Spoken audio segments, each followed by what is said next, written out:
皆さんこんにちは。今日は免税の島ランカウイに向かいます。今回の移動はこんな感じ。クアラルンプールから長距離バスでアロースターへ、アロースターからクアラケダー経由でフェリーでランカウイへ移動します。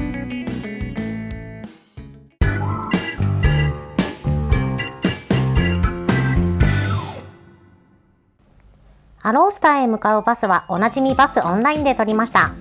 口コミの評判が良かったので少しよそよりお高めのこのコヨミックというバスにしてみたのですが、初っ端からディレイです。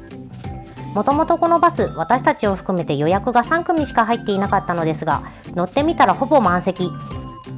どうやら同じ方向に行くバスとニコイチにされた模様。長距離バスなのにトイレはなし、スナック、ミール、ミネラルウォーターもなし、またしても護送車です。インドネシアの長距離バスのホスピタリティが懐かしい。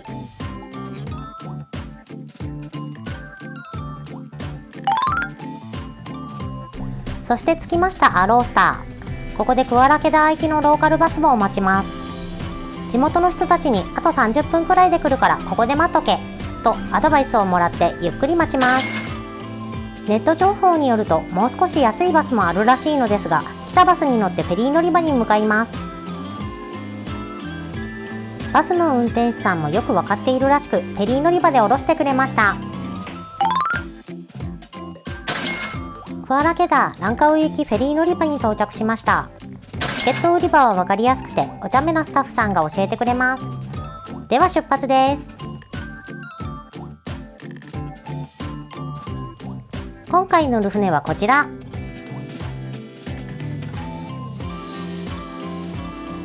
席は指定席です。このフェリーとってもゆっくりで航行中にデッキに出られない仕様。外の景色が見られなくて残念。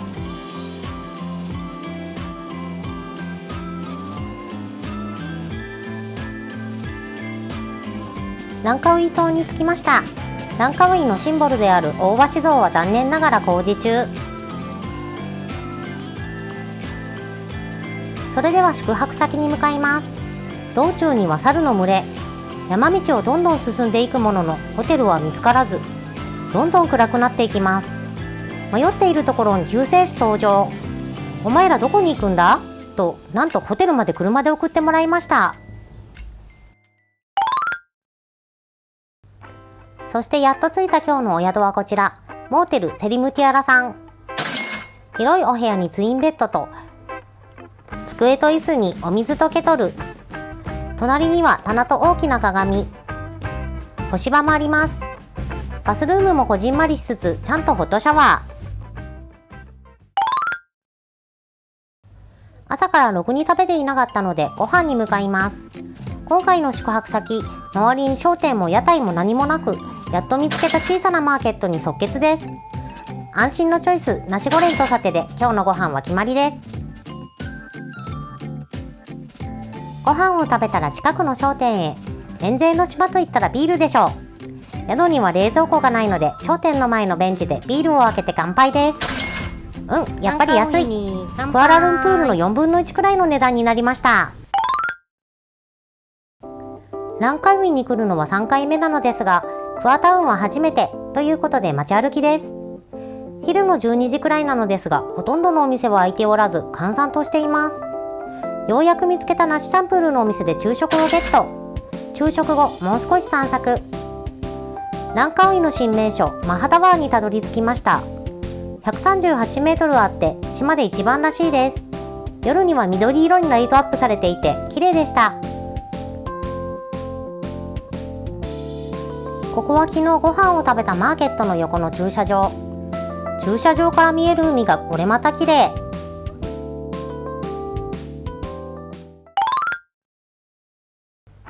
一度訪れてみたかったクアタウンを離れ、観光客が集まるパンタイチェナンにやってきました。移動手段はタクシーのみ。グラブで21リンギでした。ここでお世話になるのがこのレインボーベッド&ビーファーストさん。ホテルの名前でわかるように本当は朝食付きのお宿なのですが、朝食をつけずに予約しました。お部屋はシングルベッドとダブルベッドが1つずつ。シングルベッドの方はほぼ荷物置きです。ちょっと効きの悪いエアコンとそれを補うファン、そしてこの島では重要な冷蔵庫。表題に洋服掛け、お風呂はなんとバスタブ付きと喜んでいたのですが、水圧が低すぎて結局湯船には浸からずじまい。それでもバスタブのおかげでトイレの床がびちょびちょにならないのはかなり良き。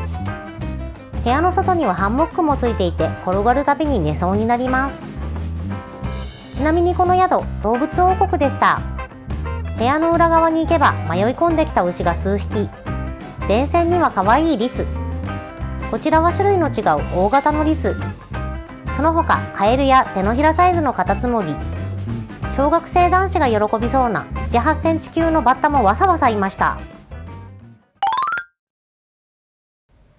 さてさて、ランカウイといえば海にやってきました。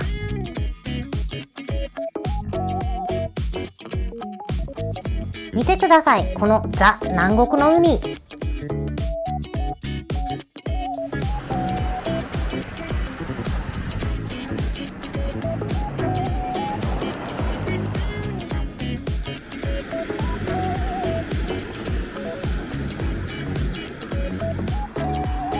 海を見ながらぼーっとして、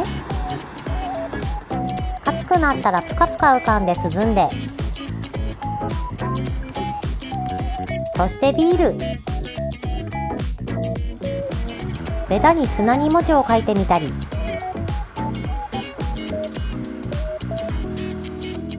残念だったのはビーチベッドが高くなっていたこと。6年前に来た時、1台20リンギだったビーチベッドは1台50リンギと倍以上になっていました。結局ランカウイ滞在中、ずっと1日1本以下で我慢していたビールを7日間で24本飲んで幸せな日々を送りましたとさ。物価は安い方ではありますが、その中でもえりすぐりに安くて美味しいお店をご紹介。こちらはモーニングだけとはなりますが、出来たてロティが激安の1枚 1.5 リンギ、卵ロティは1枚 2.5 リンギ、1リンギ高くなってもまだ安い。そして1枚の大きさがプレーンロティの 1.5 倍以上ととてもお得。甘いアイスティーも1杯2リンギと全てがお安いのです。2軒目はジューススタンド。多分パンタイチェなんで一番安い。大体のお店が8リンギのところ、このお店は5リンギ。他よりも安くてちゃんとフレッシュフルーツを使っていて、他と変わりないのです。この2軒、節約旅行中の方にぜひおすすめします。次回、カイロで5カ国目、タイに入国します。